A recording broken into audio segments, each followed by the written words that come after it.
ایک لڑکی عمر 20-21 سال اپنے خاوند کے ساتھ تھانے میں آئی۔ اس کا نام رفت تھا اور خاوند کا نام مرتضیٰ۔ ان کی شادی 1 سال پہلے ہو چکی تھی۔ وہ اب اپنے سسرال میں تھی۔ اسے اطلاع ملی کہ اس کا باپ مر گیا ہے۔ لڑکی نے بتایا کہ اس کا باپ بیمار نہیں تھا۔ آج صبح وہ بستر پر مرا ہوا پایا گیا ہے۔ اس آدمی کی عمر 48 سال تھی۔ 1 سال گزرا تو اس نے راحت نام کی ایک لڑکی کے ساتھ شادی کی تھی جس کی عمر 22 سال تھی۔ مقتول کی بیٹی رفت نے بیان دیا کہ اس کی ماں کو 2 سال ہوئے مر گئی ہے۔ 1 سال بعد اس کے باپ نے راحت سے شادی کر لی۔ رفت کا ایک جوان بھائی بھی تھا، عمر 23 سال۔ اس سے چھوٹی رفت تھی اور اس سے بھی چھوٹا ایک اور بھائی جس کی عمر 16 سال تھی۔ رفت کو باپ کے مرنے کی اطلاع ملی تو وہ بھاگی ہوئی پہنچی۔ اسے اس کے بھائی عاشق علی اور سوتیلی ماں راحت نے بتایا کہ اس کا باپ حرکت قلب بند ہونے سے مر گیا ہے۔ وہ اچھا بھلا تھا۔ رفت کے بیان کے مطابق نہ تو اسے پہلے کبھی دل کی تکلیف ہوئی تھی۔ رفت اور اس کے خاوند مرتضیٰ کو شک ہوا کہ مقتول کو قتل کیا گیا ہے اور وہ میرے پاس اسی لیے آئے تھے کہ میں مرنے والے کا پوسٹ مارٹم کرواؤں۔ ایسے تو ہو نہیں سکتا کہ کسی کے محض رپورٹ یا شک پر کسی کی لاش کو چیرنے پھاڑنے کے لیے بھیج دیا جائے۔ پوسٹ مارٹم کرانے کا مطلب یہ ہوتا ہے کہ پولیس کو بھی شک ہو کہ مرنے والا قدرتی موت نہیں مرا بلکہ اسے مارا گیا ہے جان سے۔ معاملہ کافی سنگین تھا۔ میں نے رفت اور اس کے خاوند پر کم و بیش 1 گھنٹہ چرا کی، جس سے مجھے صرف یہ شک ہوا کہ رفت کو شک ہے کہ اس کے باپ کو اس کی سوتیلی ماں نے اس کے بھائی کے ساتھ مل کر قتل کروا دیا ہے۔ اس کے بعد اس شک کو تقویت دینے کے لیے کچھ بھی نہیں تھا، نہ ہی کوئی شہادت اور نہ ہی کوئی ثبوت۔ میں نے یہ معلوم کرنے کے لیے بھی اس پر جرا کی کہ رفت اور اس کا خاوند کسی کی عداوت کی بنا پر تو یہ رپورٹ درج کروانے نہیں آئے، اور آخرکار میں اس نتیجے پر پہنچا کہ ان کی نیت میں کوئی خرابی نہیں ہے۔ اس کے باوجود میرے پاس کوئی وجہ نہیں تھی کہ ان کی رپورٹ درج کر کے لاش کا پوسٹ مارٹم کرنے کے لیے بھجوا دوں۔ لیکن جب میں نے 3 افراد پر غور کیا تو میرے دل میں بھی شک پیدا ہو گیا۔ مقتول کی عمر 48 سال تھی، اس کی بیوی کی عمر 22 سال اور مقتول کے بیٹے کی عمر 23 سال۔ اگر آپ کسی بھی پولیس اسٹیشن میں وارداتوں اور مقدموں کا ریکارڈ دیکھیں تو قتل کی بہت سی کہانیوں میں آپ کو یہ 3 کردار لازمی دیکھنے کو ملیں گے: بوڑھا خاوند، جوان بیوی اور مرنے والے کا بیٹا جوان۔ اس میں تو جائیداد کا بھی لالچ تھا۔ تمہارے بڑے بھائی کے تعلقات سوتیلی ماں کے ساتھ کیسے تھے؟ میں نے رفت سے پوچھا۔ بہت ہی اچھے، رفت نے جواب دیا۔ ان کی بے تکلفی قابل اعتراض تھی۔ رفت کا خاوند بھی بول پڑا۔ راحت اچھے چال چلن کی لڑکی نہیں۔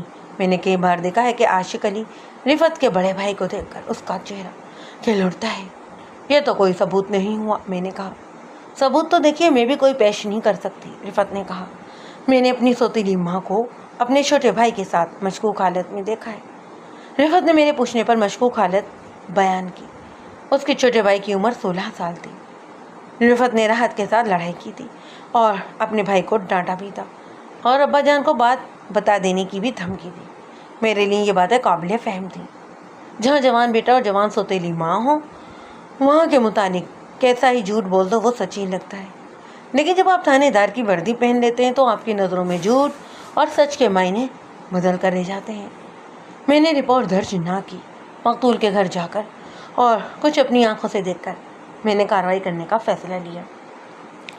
میں جب رفت اور مرتضیٰ کے ساتھ مقتول کے گھر پہنچا تو میت کو کفن پہنایا جا چکا تھا، قبر بھی تیار تھی، بس جنازہ اٹھنے والا تھا۔ میں نے گھڑی دیکھی، 11:15 بجے تھے۔ وردی تھانے دار کو دیکھ کر وہاں جو لوگ تھے سناٹے میں آ گئے۔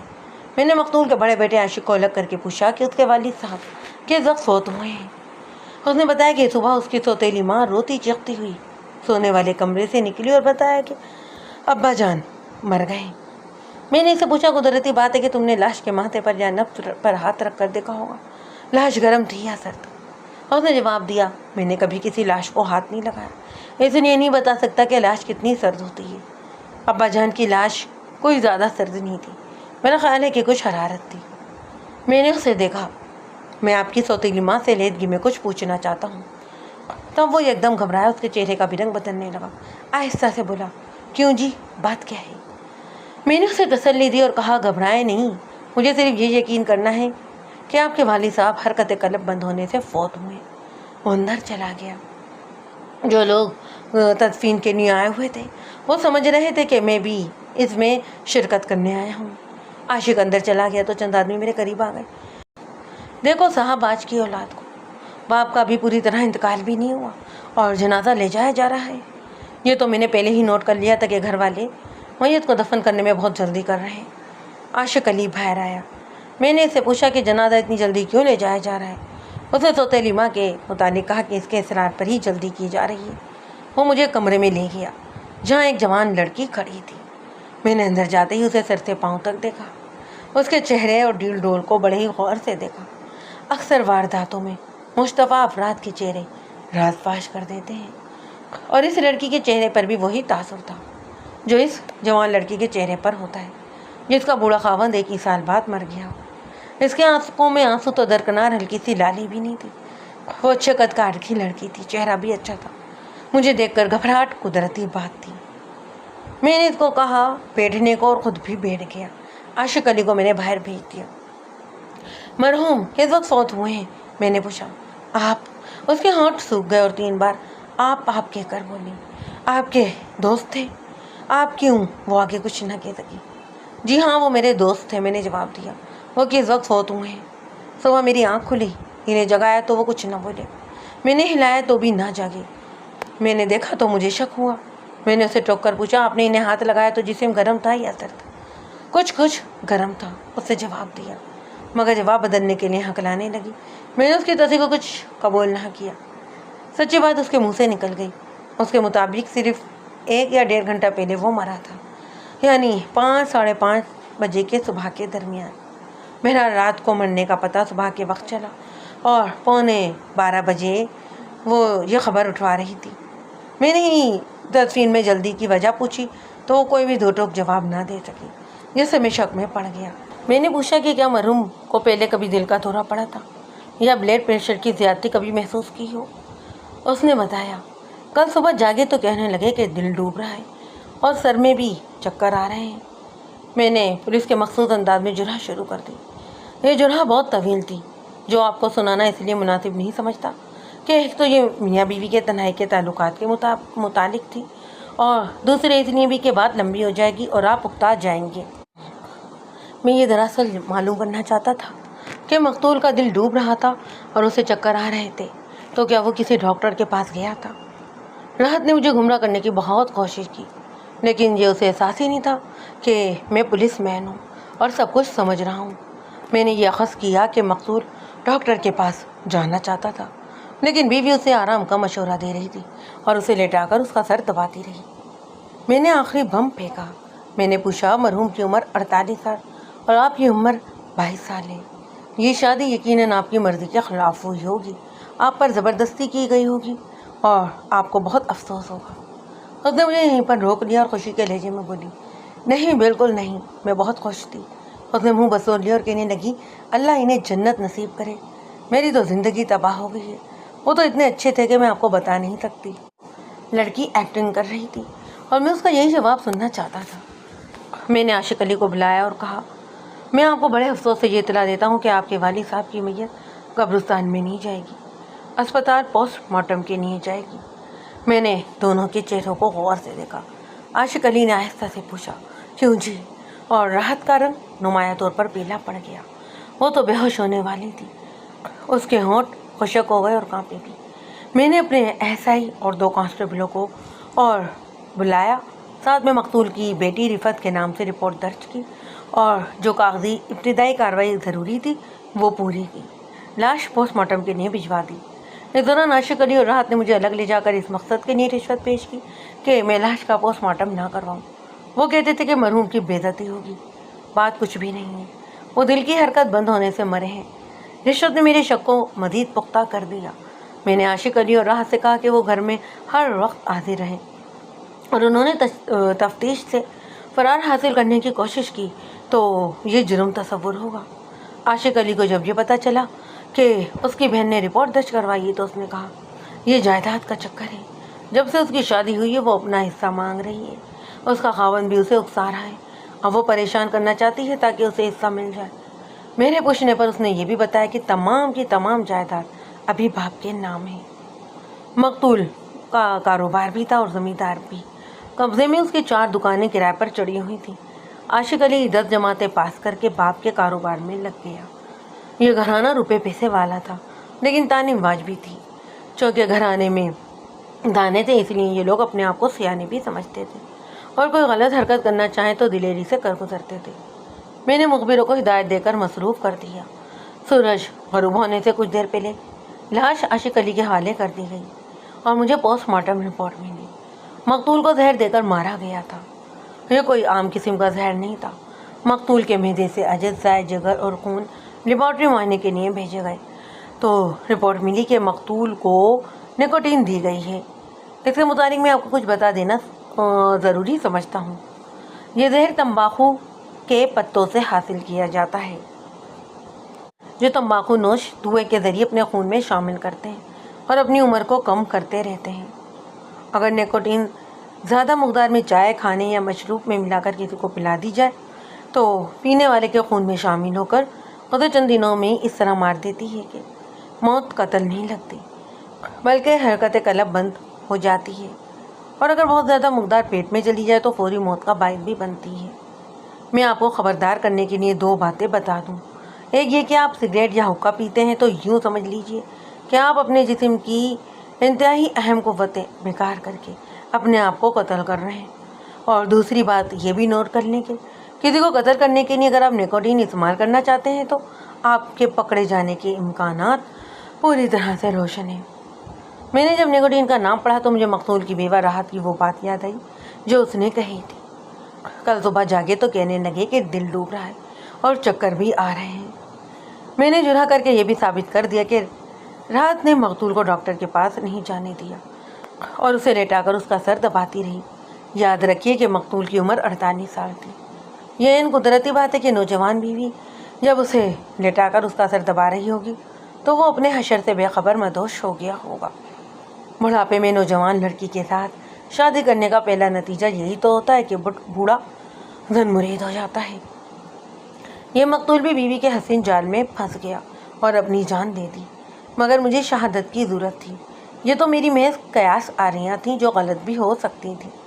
مقتول کو زہر دیا گیا تھا لیکن یہ بھی ممکن تھا کہ کسی اور نے دیا ہو. اگر بیوی نہیں دیا ہے تو کسی چاہنے والے کے ساتھ مل کر دیا ہوگا.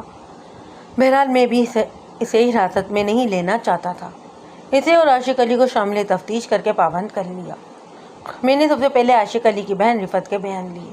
اس سے پوچھا کہ اسے کیسے شک ہوا کہ اس کا باپ قدرتی موت نہیں مرا. یہ لڑکی خاصی ذہین تھی, جسمانی لحاظ سے بھی چستی اور دماغی لحاظ سے بھی تیز. میرے اس سوال کے جواب میں اس نے کہا کہ یہ محض شک تھا جس کی وجہ یہ تھی کہ عاشق علی اور راحت کی آپس میں بہت بے تکلفی تھی. راحت کے متعلق اسے یقین ہو گیا کہ وہ اچھے چال چلن کی لڑکی نہیں. اس نے اسے اپنے چھوٹے بھائی کے ساتھ قابل اعتراض حالت میں بھی دیکھا تھا. میں نے اس سے یہ بھی پوچھا کہ اسے اپنے بھائی پر شک ہے کہ اس نے راحت کے ساتھ مل کر اپنے باپ کو زہر دیا ہو. رفت نے کہا, شک نہیں, مجھے تو یقین ہے کہ ابا جان کو زہر دینے میں عاشق علی بھی شریک ہے. وہ کوئی قابل اعتماد ثبوت پیش نہ کر سکی. اس کی باتیں کچی تھیں. مجھے خیال آیا کہ اس نے زہر کے شک کا اظہار کیا اور یہ صحیح بھی نکلا. حالانکہ لاش کو دیکھ کر مجھ جیسے تجربے کار آدمی کو بھی شک نہیں ہوا تھا کہ اسے زہر دیا گیا ہے. اکثر اوقات عام قسم کے تیز زہر دے کر قتل کی وارداتیں کی جاتی ہیں. یہ زہر 2 سے 4 گھنٹوں میں لاش پر اپنے اثرات نمایاں کرتا ہے.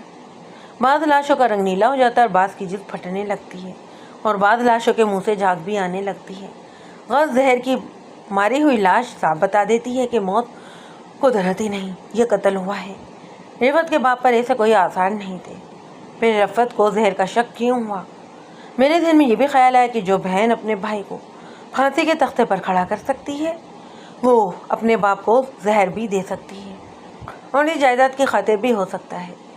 لیکن اس خیال نے مجھے پریشان کر دیا کہ مقتول کی نوجوان بیوہ راحت نے مقتول کو دفن کرنے میں جلدی کیوں کی. رفت کے متعلق میں نے کہا کہ جسمانی اور دماغی لحاظ سے تیز تھی. وہ مجھے چالاک بھی نظر آنے لگی. اس کا خاوند باہر بیٹھا ہوا تھا. میں نے رفت کو باہر بھیج کر اسے بلایا. میں دیکھنا چاہتا تھا کہ وہ کیسا آدمی ہے.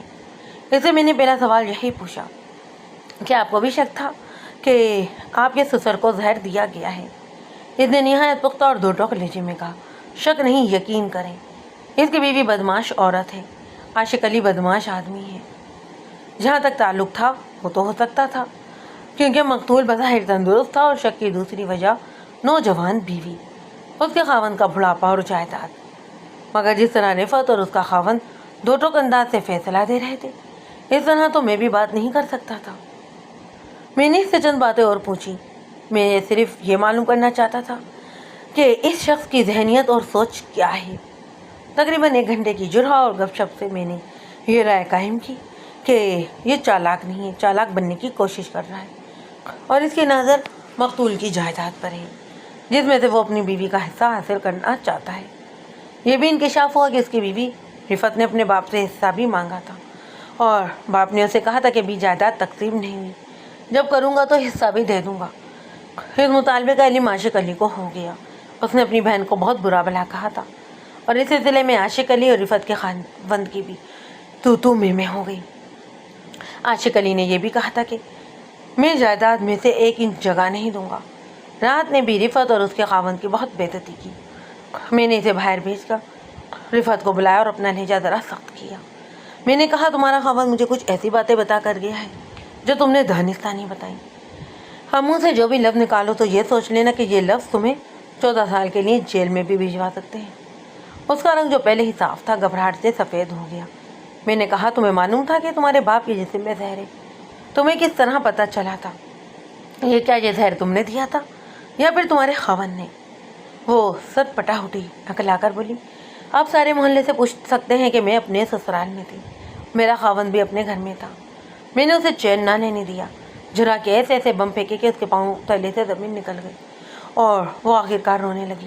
میں نے اسے بالکل تسلی نہ دی اور نہ ہی اس سے کوئی ہمدردی کی۔ اس نے کہا مجھ پر یہ احسان کریں کہ میں جو کچھ بتاؤں وہ میرے خاوند کو نہ بتائیں، میرے سہاگ کا معاملہ ہے۔ بات یہ ہے کہ میرا خاوند ہر لحاظ سے اچھا آدمی ہے، اس کے دل میں میری محبت بھی ہے، اس میں صرف نقص یہ ہے کہ جائیداد اور روپے پیسے کا لالچی ہے۔ شادی کے بعد اس نے مجھے یہ کہنا شروع کر دیا کہ میں اپنے باپ سے جائیداد کا حصہ مانگوں۔ وہ دراصل یہ چاہتا تھا کہ بازار میں ابا جان کی جو 4 دکانیں کرائے پر چڑھی ہوئی ہیں وہ مجھے دے دیں، اس کے علاوہ کچھ نقد رقم بھی دے دیں۔ مجھے یہ مطالبہ پسند نہیں آیا، میں ٹالتی رہی۔ اسے خاوند کا رویہ بدل گیا۔ خاوند نے مجھے اس قدر پریشان کرنا شروع کر دیا کہ میری اتنی اچھی ازواجی زندگی جہنم بن گئی۔ میں نے 2-3 بار ابا جان سے خاصی رقم لی اور اپنے خاوند کو بھی لا کر دی۔ اب تو یہ اس کی عادت ہی ہو گئی اور مجھے اکسانے لگا۔ میں ابا جان سے پیسے لاتی، اتنے میں ابا جان نے شادی کر لی اور ان پر نئی بیوی کا قبضہ ہو گیا اور مجھے پیسے ملنا بند ہو گئے۔ راحت یعنی کہ سوتیلی ماں میری ہی ام عمر تھی، اس لیے میں اسے ماں والا احترام نہیں دے سکتی تھی۔ پھر میں نے اسے اپنے چھوٹے بھائی کے ساتھ بےہودہ حالت میں دیکھا تو اس کے ساتھ میری لڑائی ہو گئی۔ میرا بڑا بھائی بھی اس کا مرید بن گیا۔ ادھر خاوند نے مجھے پریشان کرنا شروع کیا کہ میں اپنے ابا جان سے جائیداد کا حصہ مانگوں۔ میں نے مانگا تو ابا جان نے صاف جواب دے دیا۔ بڑے بھائی نے بھی میری بے عزتی کی اور راحت نے بھی مجھے برا بھلا کہا۔ وہاں میں نے جانا بہت کم کر دیا۔ خاوند نے مجھے طلاق کی دھمکی دی۔ اگر میری ماں زندہ ہوتی تو میں دلیری سے طلاق لے کر اپنے گھر چلی جاتی، مگر اب میرے لیے گھر میں کوئی جگہ نہ تھی۔ طلاق سے میں اتنا ڈرتی ہوں کہ اس جگہ موت کو قبول کر لوں گی۔ میری ساس اور سسر بھی اپنے بیٹے جیسی ذہنیت کے لوگ ہیں، انہوں نے بیٹے کی حمایت کی اور میرا جینا حرام کر دیا۔ پھر آج صبح ابا جان کے مرنے کی اطلاع ملی اور یہ بھی پتہ چلا کہ ان کا ہارٹ فیل ہوا ہے۔ گزشتہ 1 سال سے ہم سب دیکھ چکے تھے کہ راحت بڑے بھائی کو مٹھی میں لے چکی ہے اور میرے چھوٹے بھائی کو ناپاک کر چکی ہے۔ لہذا میرے خاوند نے کہا کہ تمہارے ابا جان قتل ہوئے، ان کا ہارٹ فیل نہیں ہوا۔ میں نے یہ بالکل نہیں سوچا تھا کہ تھانے میں آ کر رپورٹ درج کرواؤں گی۔ یہ بات میرے خاوند نے سوچی اور اس نے مجھے کہا تھا کہ پولیس فوراً آ جائے گی، پھر تم اپنے بھائی اور راحت کو یہ دھمکی دینا کہ مجھے میرا حصہ اور 20,000 روپیہ نقد دے دو تو میں کیس واپس لے لوں گی۔ میں نے صاف انکار کر دیا۔ اس نے مجھے طلاق کی دھمکی دی۔ طلاق کے نام سے تو میرا دل ڈوب جاتا ہے۔ میں اس کی باتوں میں آ گئی اور آپ کو رپورٹ دے دی، پھر آپ آ گئے۔ اب مجھے دوسرا قدم اٹھانا تھا، اپنے بھائی کو دھمکی دینی تھی، لیکن آپ نے آ کر ساری کارروائی اتنی جلدی سے کی کہ مجھے اپنے بھائی سے بات کرنے کا موقع ہی نہیں ملا۔ تمہارا یہ خیال تھا کہ میں بندر ہوں؟ ہاں، میں نے کہا۔ تم نے کہا کہ میرے باپ کو زہر دیا گیا ہے تو میں اٹھ دوڑا۔ پھر تم کہتی کہ نہیں، اسے زہر نہیں دیا گیا، میں یہ کیس واپس لیتی ہوں۔ تو میں بندر کی طرح واپس آ جاتا. تم بھائی سے جائیداد اور رقم ہینٹنے کے لیے مجھے انگلیوں پر نچانا چاہتی تھی. میں نے سختی سے کہا. وہ اس کے لے کر رونے لگی اور بولی, میں نے آپ کو ساری سچی بات بتا دی ہے. میں نے جو کچھ بھی کیا ہے طلاق سے بچنے کے لیے کیا ہے. چاہیے تو یہ تھا کہ اس کے خاوند کو میں حوالت میں بند کر دیتا, لیکن مجھے اس لڑکی کا خیال آ گیا یہ کم بخت اسے طلاق دے دے گا. یہ دونوں خوش قسمت تھے کہ مرنے والے کو زہر ہی دیا گیا تھا, اور یہ محض اتفاق تھا کہ رفت کے خاوند نے ایک ناٹک کھیلا اور قتل کی ایک واردات بے نقاب ہو گئی, ورنہ کسی کو شک تک نہ ہوتا کہ یہ قتل ہے. میں نے لڑکی کو الگ بٹھایا اور اس کے بیان پر غور کرنے لگا. جہاں تک جذبات کا تعلق تھا اس لڑکی نے مجھے بڑا ہی متاثر کیا, لیکن تفتیش جذبات سے گل کر کی جاتی ہے. میں نے رفت اور اس کے خاوند کو مشتبہ افراد قرار دے دیا. یہ بھی ممکن تھا کہ مرتضیٰ رفت کا خاوند نہیں, رفت کے باپ کو زہر دیا ہو اور رفت بھی اس جرم میں شریک ہو. یہ محض ناٹک نہیں تھا جو مرتضیٰ نے کھیلنے کی کوشش کی. میں نے اسے اندر بلایا اور جرح شروع کر دی. صاف پتہ چلتا تھا کہ وہ بے ہوش ہو جائے گا. میں بار بار یہی کہتا تھا کہ تمہیں یہ خیال کس طرح آیا کہ رفت کا باپ کا ہارٹ فیل نہیں ہوا, اسے زہر دیا گیا ہے. اس نے اکڑے اکڑے جواب دیے جنہوں نے مجھے گہرے شک میں ڈال دیا. میں نے رفت کو الگ بٹھایا اور مرتضیٰ کو الگ. مرتضیٰ سے کہا, اچھی طرح سوچ لو کہ تم اقبال جرم کرنا چاہتے ہو یا میں تفتیش کا لمبا چکر کاٹ کر تم تک پہنچوں. پھر اس صورت میں تم مجھ سے کسی بھی قسم کی رعایت کی توقع نہ رکھنا. جناب, اس نے روندی ہوئی آواز میں کہا, میرا اس کے ساتھ کوئی نہ دشمنی تھی نہ ہی کوئی لالچ. معلوم ہوتا ہے کہ میری بیوی نے آپ کے خلاف کوئی جھوٹی بات بتا دی. جناب, میں نے اسے کہا, آپ کی بیوی بھی آپ کی طرح ہی مشتبہ ہے اور آپ کی طرح وہ بھی پابند کر لی گئی ہے. میں نے مقتول کے گھر پر چھاپا مارا اور تلاشی اس طرح لی کہ ہر ایک صندوق اور سوٹ کیس کھول کر اچھی طرح ایک ایک چیز دیکھی. کوئی کاغذ دیکھے بغیر نہ چھوڑا. وہی راحت کو بٹھا لیا. یہ تو میں جانتا تھا کہ وہ اقبالی جرم نہیں کرے گی. اب تو وہ یہ بھی دیکھ چکی تھی کہ خانہ تلاشی میں کوئی ایسی چیز یا تحریر برآمد نہیں ہوئی جو جرم یا مجرم کی نشاندہی کرتی. اس کا اثر یہ ہوا کہ وہ دلیر ہو گئی. وہ اسی بات پر قائم رہی کہ یہ شادی اس کی مرضی کے مطابق ہوئی ہے اور وہ مقتول کے ساتھ مطمئن اور خوش تھی. میں نے عاشق علی اور اس کے چھوٹے بھائی کے متعلق اس کے تعلقات معلوم کرنے کے لیے بہت سارے سوالات کیے. الفاظ بدل بدل کر اسے گھیرنے کی کوشش کی, مگر اس نے اصل بات کو تسلیم نہ کیا اور کہا کہ میں ان لڑکوں کی سوتیلی ماں ہوں اور وہ مجھے ماں ہی سمجھتے رہے ہیں. میں نے پوچھا, کیا تم دوسری شادی کرو گی؟ اس نے جواب دیا, میں سوچ بھی نہیں سکتی. جسے چاہا تھا وہ مر گیا ہے, میں تو اب اسی گھر میں رہوں گی. میں حیران تھا کہ لڑکی پختہ کار ہے یا اسے کسی نے پختہ کار بنا دیا ہے. یعنی جس کی خاطر اس نے خاوند کو زہر دیا ہے اس نے اسے یقین دلایا ہے کہ پولیس یہ جرم ثابت نہیں کر سکتی, لہذا وہ میرے ہر بار سے اتنا بچ کر نکل جاتی کہ میں پریشان ہو جاتا. یہ تو مجھے یقین ہو چکا تھا کہ اس نے اپنے خاوند کو زہر دے کر مارا ہے, مگر اس نے میرا یقین ہلا ڈالا اور میرے دل میں یہ شک پیدا کر دیا کہ مقتول کو رفعت اور اس کے خاوند نے ہی زہر دیا ہوگا. لیکن میری زیادہ تر توجہ راحت اور عاشق علی پر ہی تھی. اسی دوران میرے ایس آئی نے مجھے باہر بلایا. تلاشی میں وہ میرے ساتھ ہی تھا. میں نے اسے کچھ ہدایت دی تھی, وہ ان پر عمل کر رہا تھا. اس نے مجھے شیشے کا ایک گلاس دیا, اس کے متعلق ایک دو باتیں بتائیں اور چند باتیں میرے کانوں میں ڈال دیں. میں کمرے میں گیا, راحت سر جھکائے بیٹھی تھی. اس نے سر اٹھایا تو میں نے اس کے اور اپنے سامنے رکھی ہوئی تپائی پر شیشے کا گلاس رکھ دیا اور اس کی آنکھوں میں آنکھیں ڈال دیں. اس نے نظریں گلاس پر ڈال دیں, پھر میری طرف دیکھنے لگی. میں نے اس کے چہرے پر تبدیلی دیکھی. میں خاموش رہا.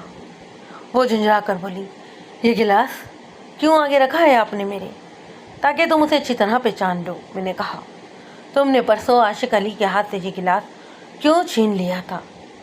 اسے اس میں پانی کیوں نہیں پینے دیا؟ اس کی گھبراہٹ بالکل صاف تھی, لیکن سنبھل کر بولی, یہ نوکر کا گلاس ہے, اسے معلوم نہیں تھا.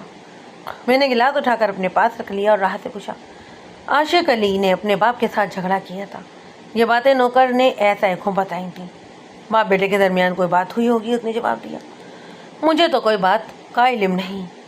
میں نے یہ ظاہر کر کے کہ میں نے اس کی ساری باتیں تسلیم کر لی ہیں اسے باہر بھیج دیا اور عاشق علی کو اندر بلایا. اس نے آتے ہی مجھ سے پوچھا, خدا کے لیے مجھے کچھ سمجھائیے کہ یہ ہو کیا رہا ہے. ایک تو والد صاحب کا سایہ سر سے اڑ گیا, دوسرے پولیس نے ہم پر حملہ کر دیا ہے. یہ کہہ کر وہ زاروں قطار رونے لگا. کیا یہ اچھا نہیں ہوا کہ آپ کے سر سے باپ کا سایہ اڑ گیا؟ میں نے کہا, آپ کا تو ان کے ساتھ ہمیشہ جھگڑا ہی رہتا تھا. اس کا مطلب یہ تو نہیں کہ میں ان کی موت پر خوش ہوں، اس نے کہا۔ آپ کا کہنا یہ غلط ہے کہ میرا ان سے ہمیشہ جھگڑا رہتا تھا۔ چلو کبھی کبھی، ہاں کبھی کبھی، اس نے کہا۔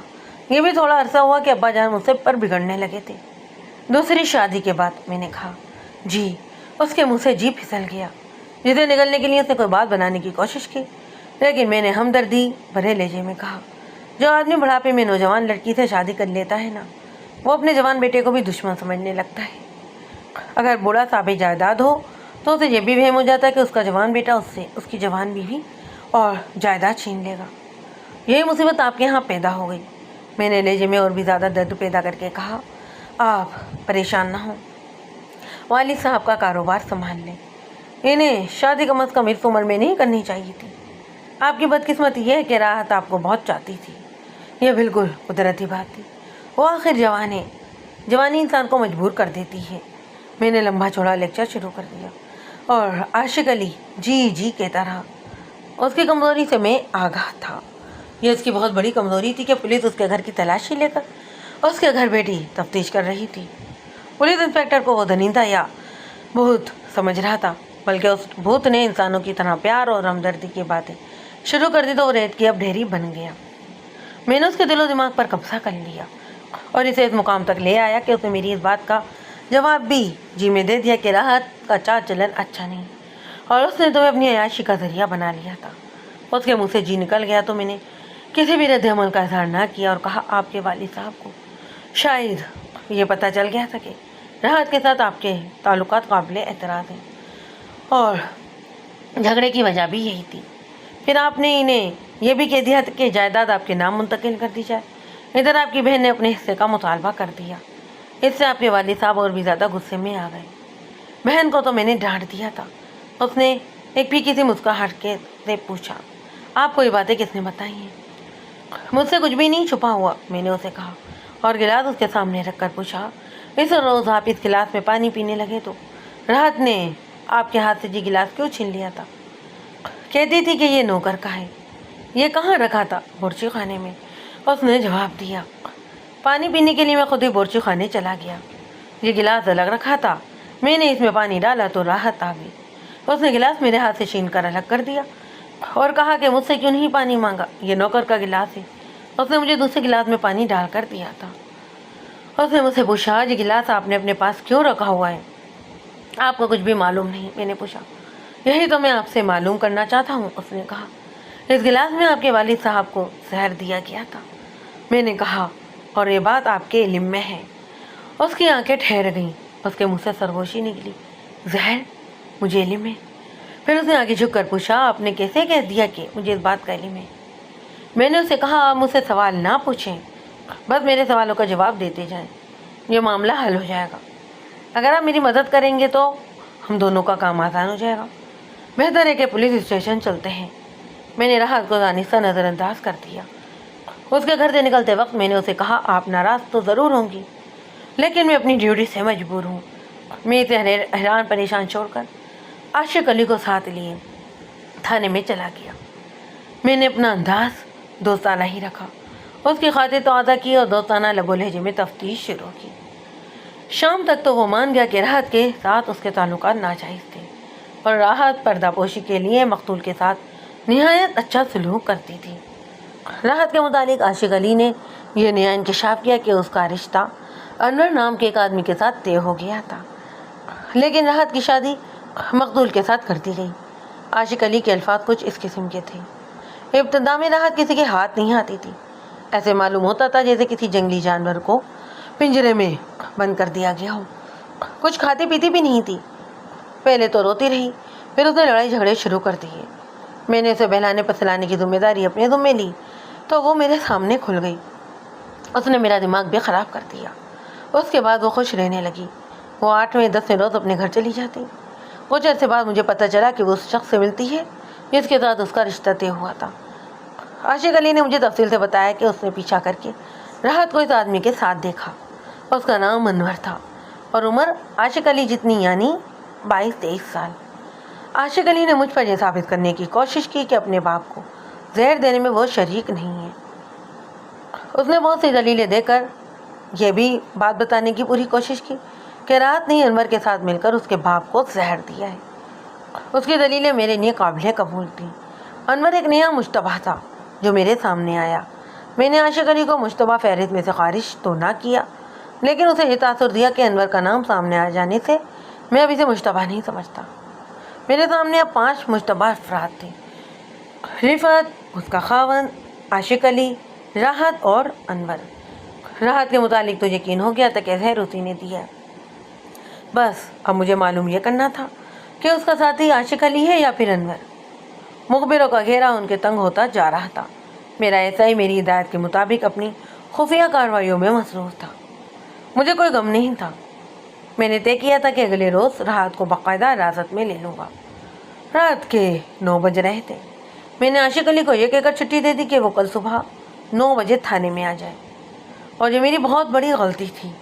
عاشق علی نے اعتراف کر لیا تھا کہ اس کا باپ کے ساتھ جھگڑا ہوتا رہتا تھا، اور جھگڑے کی وجہ یہ تھی کہ اس کے راحت کے ساتھ بھیجا تعلقات تھے۔ مجھے تو یہ چاہیے تھا کہ اسے باقاعدہ گرفتار نہ کرتا تو تفتیش کا پابند کر کے تھانے میں بٹھائے رکھتا، اور اگر اسے گھر ہی بھیجنا تھا تو اس کی حرکات پر نظر رکھنے کے لیے آدمی مقرر کر دیتا۔ میں نے غلطی کو سوچ کر ہی کی تھی، لیکن غلطی آخری غلطی ہوتی ہے جس کا خمیازہ بھگتنا پڑتا ہے۔ میں نے عاشق علی کو گھر بھیج دیا اور مجھے وہم تک نہ ہوا کہ یہ میری اور عاشق علی کی آخری ملاقات ہے، اور یہ کیس میرے ہاتھ سے نکل کر ان پیشہ ور رہزنوں اور ڈاکوؤں کے ہاتھوں میں چلا جائے گا جو دن دہاڑے انگریز حکومت کے قانون کا مذاق اڑاتے رہتے تھے۔ میں رات بہت دیر تک تفتیش کا تانا بانا سیدھا کرتا رہا۔ ایسا اسے تبادلہ خیالات بھی کیا۔ اس نے مشورہ دیا کہ راحت کو فوراً حراست میں لیا جائے، لیکن میں اسے صرف حراست میں لے کر اس کے ساتھی کو چوکنا نہیں کرنا چاہتا تھا۔ میں اسے اور اس کے ساتھی کو اکٹھا ہی گرفتار کرنا چاہتا تھا۔ مجھے یقین تھا کہ یہ قتل راحت نے اکیلے نہیں کیا۔ میں نے اگلے روز شام سے پہلے راحت، عاشق علی یا انور علی کو گرفتار کرنے کا فیصلہ لیا۔ اگلے روز 9 بجے عاشق علی نہ آیا۔ 10 بج گئے تو میں نے کانسٹیبل کو بھیجا کہ وہ عاشق اور راحت کو تھانے لے کر آئے۔ ایسا کو میں نے انور کے گھر یہ معلوم کرنے کے لیے بھیج دیا کہ اس کا رشتہ راحت کے ساتھ طے ہوا تھا۔ اسے یہ بھی کہا کہ وہ انور کو تھانے بھی لے کر آئے۔ ایسا ہی کوئی ایک گھنٹے بعد جانا تھا اسے، کیونکہ ایک اور تفتیش کا کچھ کاغذی کام فوری طور پر کرنا تھا۔ وہ بھی یہ کام کر ہی رہا تھا کہ کانسٹیبل عاشق علی کے چھوٹے بھائی اور نوکر کو ساتھ لے کر آ گیا۔ 16 سال کی عمر کا یہ لڑکا بری طرح رو رہا تھا۔ کانسٹیبل نے بتایا کہ عاشق علی اور راحت غائب ہیں۔ عاشق علی کے چھوٹے بھائی نے بتایا کہ عاشق علی کو اس نے آخری بار اس وقت دیکھا جب وہ کل میرے ساتھ تھانے آیا تھا۔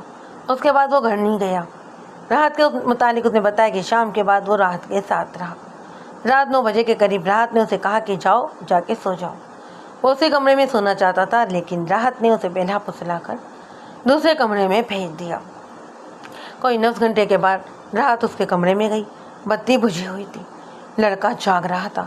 اس نے راحت کو بلایا تو راحت نے کہا کہ میں تمہیں دیکھنے آئی تھی، سو جاؤ، عاشق علی کا انتظار کر رہی ہوں۔ لڑکی نے اسے کہا کہ بھائی جان آ جائیں تو مجھے جگا دینا، مجھے بہت فکر ہے، انہیں پولیس لے کر گئی ہے۔ رات کو اس کی آنکھ کھل گئی تو وہ یہ دیکھنے کے لیے عاشق علی آ گیا ہے یا نہیں، اس کے کمرے میں گیا۔ بتی جلائی، بستر خالی تھا۔ وہ راحت کے کمرے میں گیا، وہ بھی غائب تھی۔ پھر اس نے حویلی کے سارے کمرے دیکھے، بیت الخلا اور غسل خانہ بھی دیکھا، پر دونوں ہی غائب تھے۔ اس نے نوکر کو جگایا اور رات ہوتے ہوئے گزار دی۔ صبح وہ راحت کے ماں باپ کے گھر گیا۔ راحت وہاں بھی نہیں تھی، بلکہ اس کے ماں باپ یہ سن کر پریشان ہو گئے کہ وہ اور عاشق علی غائب ہیں۔ لڑکا اپنے گھر آ گیا۔ تھوڑی دیر بعد کانسٹیبل عاشق علی کو بلانے چلا گیا۔ اسے بتایا گیا کہ راحت اور عاشق علی غائب ہیں، تو وہ لڑکے کو اور نوکر کو اپنے ساتھ لے کر تھانے آ گیا۔ نوکر نے بتایا کہ اس نے راحت اور اسلم یعنی لڑکے کو شام کے وقت کھانا کھلایا۔ راحت نے اسے کھانا روزمرہ کے وقت سے خاصا جلدی تیار کرنے کو کہا تھا۔ اس کے بعد اس نے راحت کو نہیں دیکھا۔ عاشق علی کے متعلق بھی اس نے بتایا کہ اس نے اسے بھی نہیں دیکھا۔ ان دونوں سے میں نے جو باتیں معلوم کی، ان سے میں نے یہ اندازہ لگایا کہ عاشق علی کو جس وقت میں نے گھر جانے کی اجازت دی، اس سے کوئی 1 گھنٹہ بعد وہ دونوں غائب ہوئے۔ اور ہوا یہی ہے کہ عاشق علی گھر گیا تو راحت اسلم کو اس کے کمرے میں بھیج چکی تھی، اور پھر دیکھنے گئی کہ وہ سو گیا ہے یا نہیں۔ لڑکے نے اسی کے کمرے میں سونے کو کہا، لیکن راحت نے اسے دوسرے کمرے میں بھیج دیا۔ اس سے ظاہر ہوتا تھا کہ عاشق علی اور راحت نے فرار کا پروگرام پہلے سے ہی طے کر رکھا تھا، اور یہ پروگرام اس وقت طے ہوا ہوگا جب میں نے اس کے گھر کی تلاشی لی تھی۔ میں نے ایس آئی کو شہر کی ناکہ بندی کے لیے بھیج دیا اور خود کانسٹیبلوں کو ساتھ لے کر راحت کے ماں باپ کے گھر پر چھاپا مارا۔ وہاں سے کچھ بھی نہ ملا، البتہ کچھ نئی باتیں معلوم ہوئیں جو مختصر طور پر یوں ہیں کہ راحت کا باپ بھلے ماس اور کمزور طبیعت کا آدمی تھا۔ راحت کی ماں پر اس کا اس قدر روب تھا کہ بیچارہ گھر میں ہی دبکا رہتا۔ راحت کا رشتہ انور کو دیا گیا تھا، لیکن مقتول کی نظر راحت پر پڑی تو اس نے اس کا رشتہ مانگا۔ باپ راضی نہیں ہو رہا تھا۔ ماں نے باپ بیٹی پر اپنا فیصلہ ٹھونسا اور شادی مقتول کے ساتھ کر دی۔ ماں نے مقتول سے 10,000 روپیہ نقد لیا۔ انور نے راحت کے باپ کو قتل کی دھمکی دی۔ باپ نے انور کی منت سماجت کی اور اسے بتایا کہ وہ گھر میں بے بس اور مجبور ہے۔